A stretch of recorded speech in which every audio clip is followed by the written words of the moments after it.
Hello everyone, this is Hank. I'm back today again for another episode of Adobe Camera Raw. And today we are going to talk about the effects panel.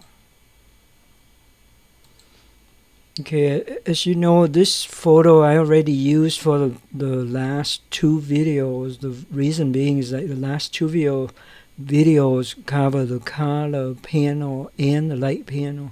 Today I'm keeping the same photo with the existing light and color adjustment already, and we are going to further add on the effects of the effects panel. Okay, so effects panel have 5 categories. First one is texture, and then we have clarity, we have dehaze, vignette, and grain. I'm going to go through each of the sub panels to show you what it can do for you. Okay, so first of all, the texture, as the name kind of suggests, that things that have a certain pattern, a certain texture to it, right? So it has changes in color, changes in dark and lights, okay, that is distinctive, and you can see a pattern. That's usually considered, things with that is considered texture. And in Photoshop speak, that people will use the term high frequency, as later you're going to have high frequency separation, that sort of thing for Photoshop. High frequency is simply a term to describe texture, so that is almost one of the same. So by the suggestion of it, okay, now when we default is 0, which is right in the middle, you can go to minus or plus. So when you go to the right, which is plus, you increase the texture of the photo. Okay, you don't really increase anything like smooth surfaces, don't have that much texture. It's not affected very much compared to the one that has the texture.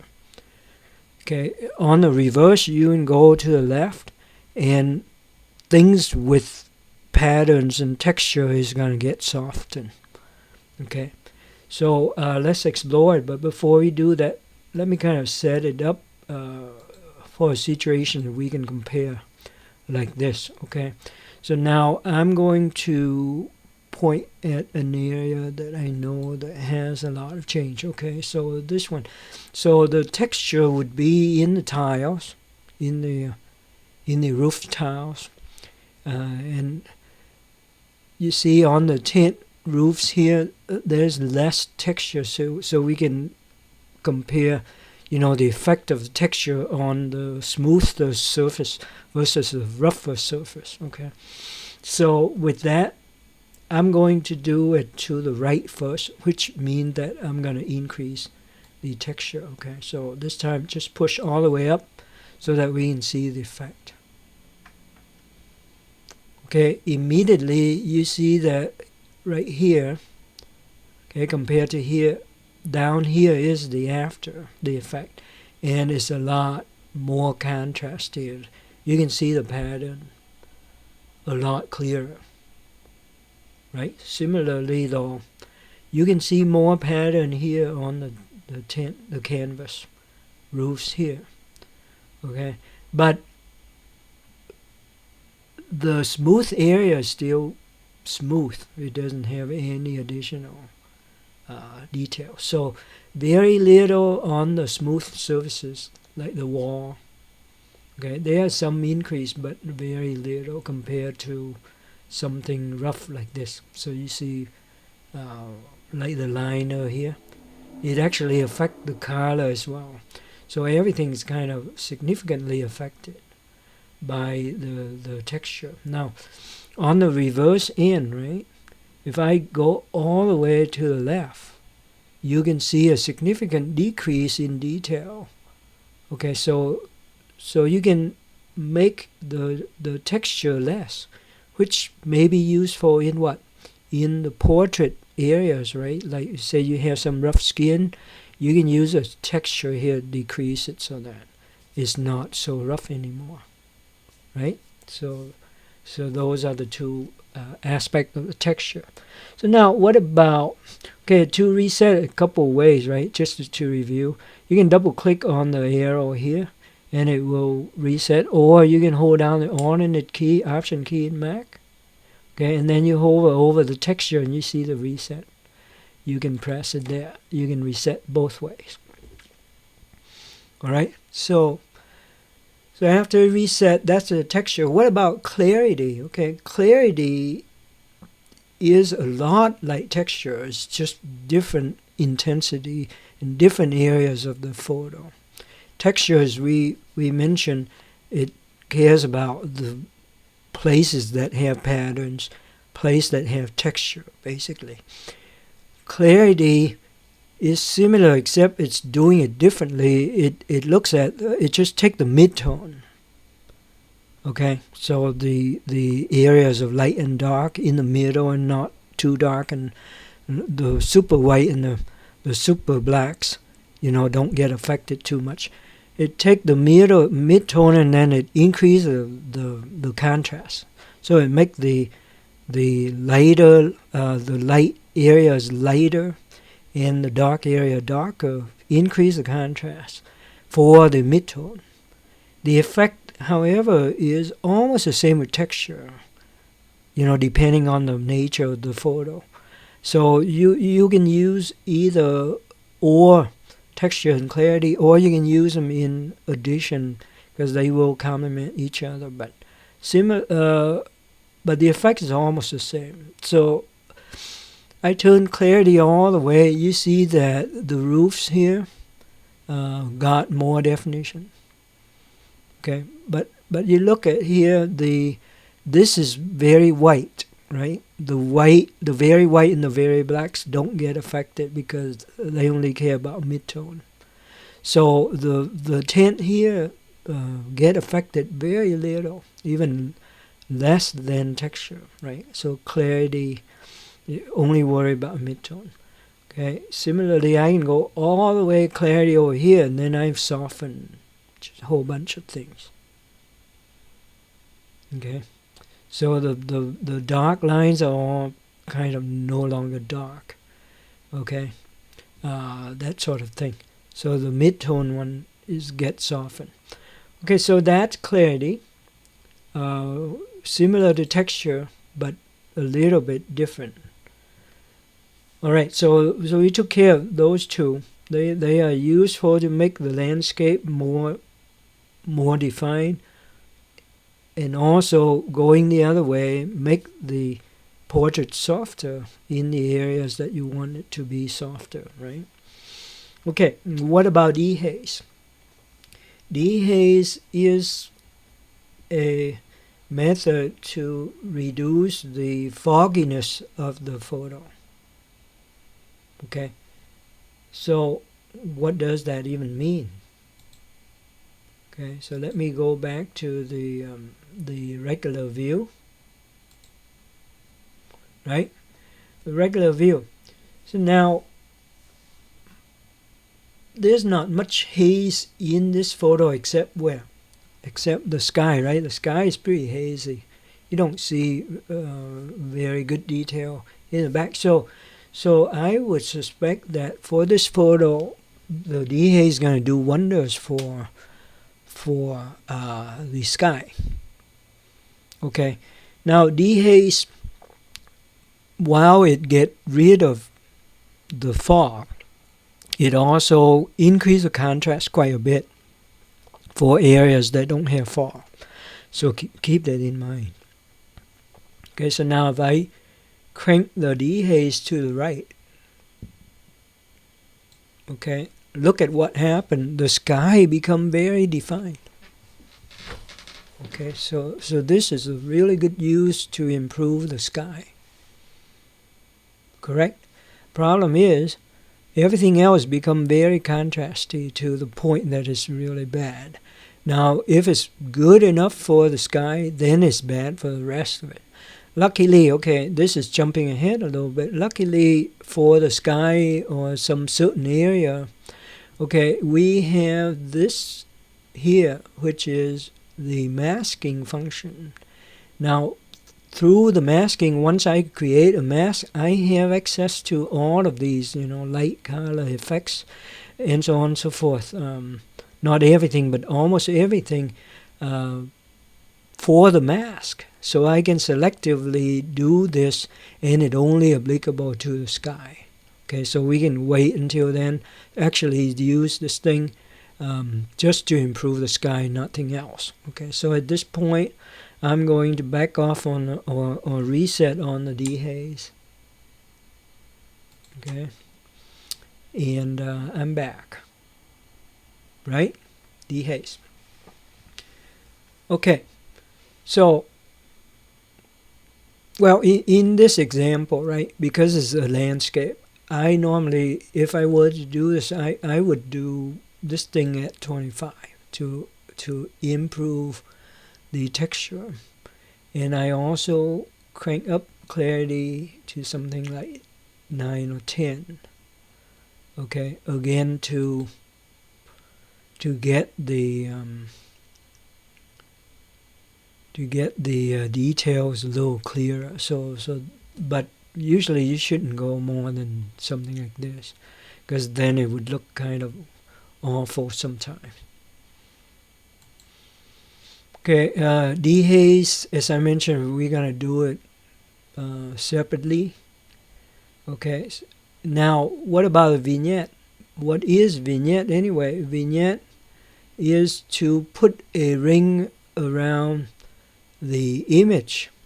The purpose is, and with the vignette, you can make the surrounding photo darker like this, or you can make it whiter like this.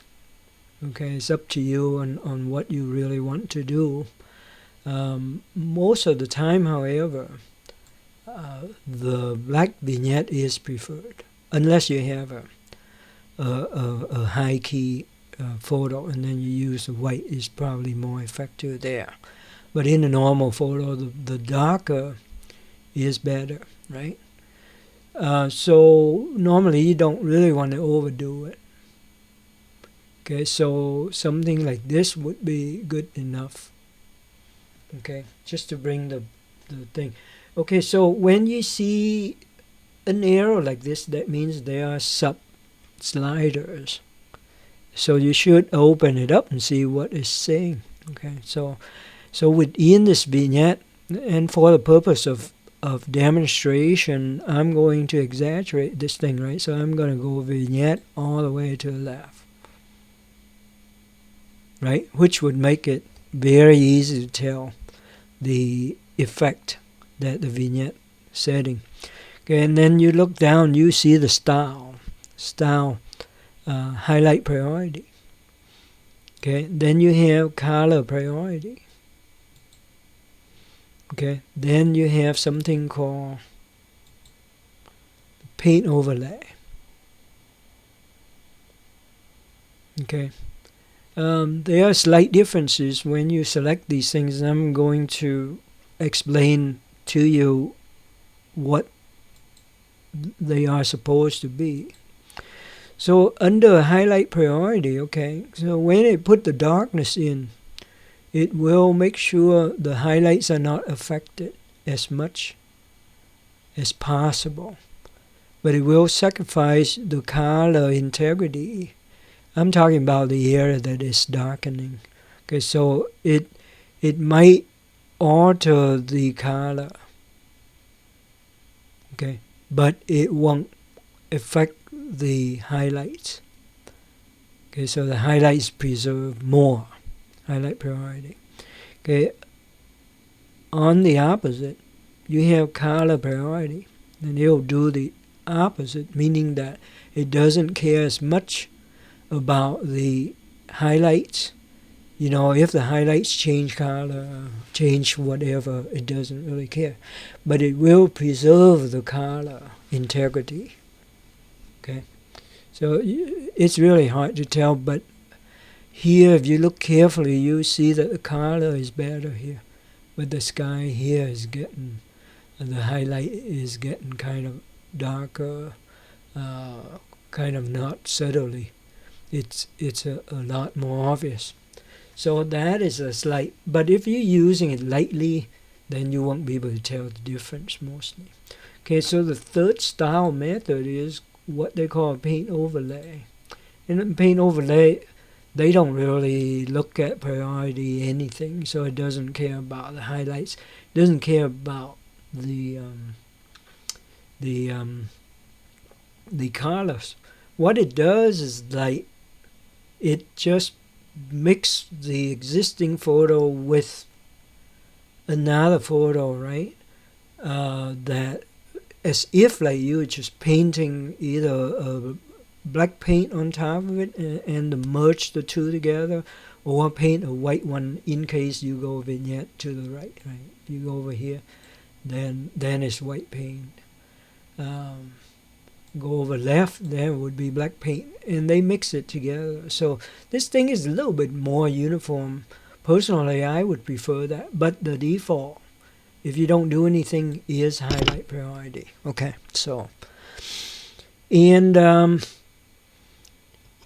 then you have some control over how this thing is going to look. So you control the areas of the darken or the brighten area by midpoint. Okay, so if you go all the way to the left, the midpoint is smaller. Okay, so you got a lot more black area, if that's what you want, right? Or you can go all the way to the right. Then the black is almost non-existent, just a corner. So you have that choice to do. Okay, so default is somewhere right in the middle, right? But you can change that to your preference. Okay. Now roundness, this thing look like a football, right? Or eclipse or whatever you call it. Okay, now you can change the way it looks. Okay, so you can make it almost a square. Okay, or you can make it a little bit rounder. Okay, by sliding these things. And in the middle is the roundness like that. That's standard.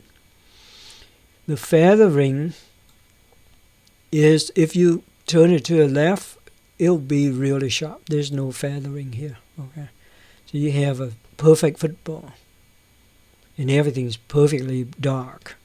Okay, which is not something that you would want to do. On the reverse,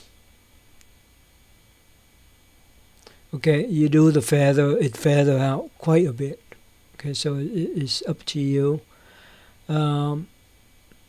Normally, I would recommend just do the middle one. Okay. So you can do like a middle. All right. What about the highlights thing? The highlights down here is simply, if you move it to the right, then the highlight is going to get less and less affected. Until you go all the way to the right, highlights are not affected at all by this. Okay, so in the case that you don't really want highlight to change, then you do that. But I think even the highlight should have some changes. Okay, so again, this thing should go to the middle. Okay, or, oh yeah, if you don't want it affected at all, you go all the way to the left. I stand corrected. Okay, so now, of course, nobody set the vignette this high. So if you're happy with this, I probably will do a little bit of a midpoint like this. Okay, and then I back off the vignette quite a bit. Like this. And I think this look good for the vignette. Okay, now once we're done with the vignette, okay, we have the grain. What is grain? Grain is like you are adding noise to the photo. What's the reason for adding noise to the photo? So that you can simulate the way film look in the old days when you take film, depending on what kind of film, what kind of, at the time they didn't call it ISO. Well, they did in the later years, but start out with ASA and then you have ISO.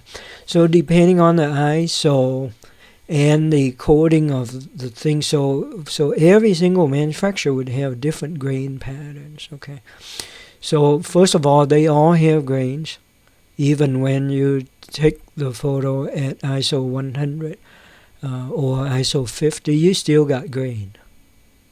Okay, it's not noise, it's grain. So if you move it, like say if I go all the way to the right, that means I add maximum grain on it, and it looks like this.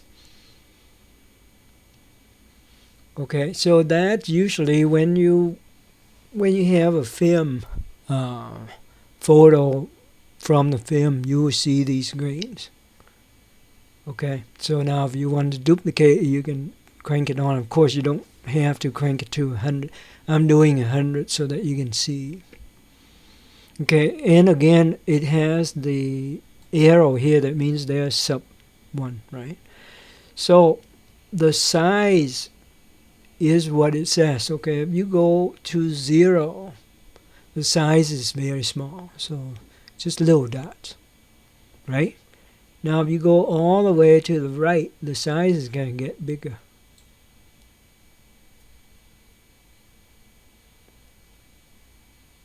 Okay, so it gets bigger. What about the roughness?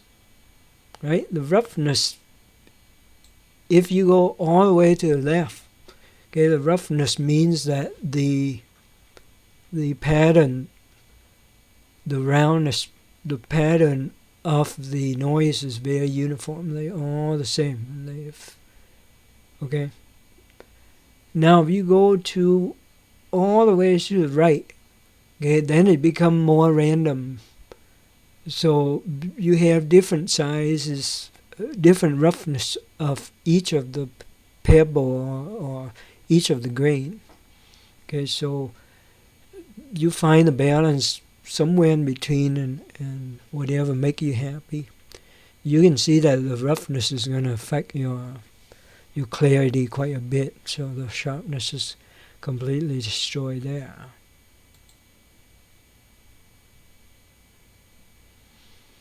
Okay, so roughness, usually you don't really want it to be too high. Okay, and of course you don't want the size to be too big either. Okay, and you don't want the grain to be that much. So normally you put in something like that. Okay, so you do have a nice grain, but it's still very functional. Okay, so that is basically the grain.